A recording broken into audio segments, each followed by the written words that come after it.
you'll see video of us messing around, blowing stuff up, just generally having a good laugh. So I've decided I'm going to do a few cooking videos using some pretty basic techniques and some pretty basic implements. First implement I'm going to use is this. It's a little gas cooker. I'll get back to that in a minute. The second thing I'm going to use is this. A slow cooker. From Tesco's. Costs next to nothing. £10. Not sure what that is in any other currency, but it was cheap. So what I'm going to do, I'm going to unbox this. Let you have a look what it's got. I'll have a quick look in there. I'm pretty sure you know what it is, but if you don't, we'll have to look through that. But I'll have a look through that in a moment. I think first things first, we get on to the unboxing. People who like unboxings, I'm not really sure why, but anyway, it's been sitting around in my shed for a while, this particular box of slow cooker.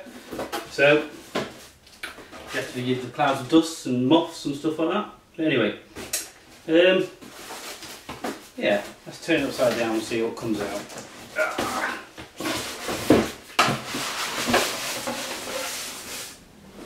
Oh yeah. Well, first things first, in the top compartment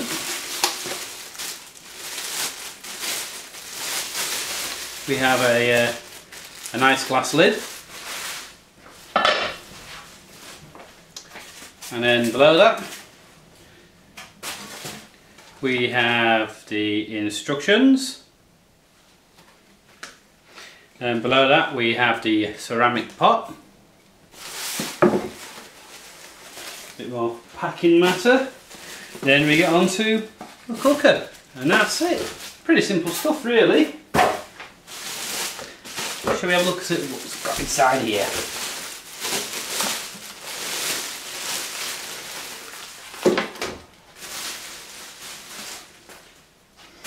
Okay, so we have a 160 watt slow cooker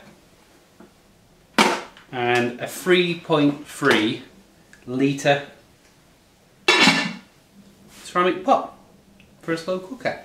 We have three settings. We've got low, high and a warm setting, but we'll be probably using the low and the high settings, nothing else I wouldn't have thought. Now that's the slow cooker done. Have a look at this gas stove. It's nothing special, it's intended to be pretty basic. Basically, so everyone can have one. I think that cost me somewhere in the region of 10 quid. I can't remember where I got it from. I think it was Asda in the UK. Little gas stove. You put a little gas cylinder in there. One of those. Put it in, you turn that round, that sits on top like that. Lock the can in, and happy days. Easy. There really isn't a lot to that. It's just somewhere to do some of the cooking, and that's going to do the main cooking. Well, that's it, folks. Can't really say much more than that. Look forward to seeing you in the next video, which will actually start making some food.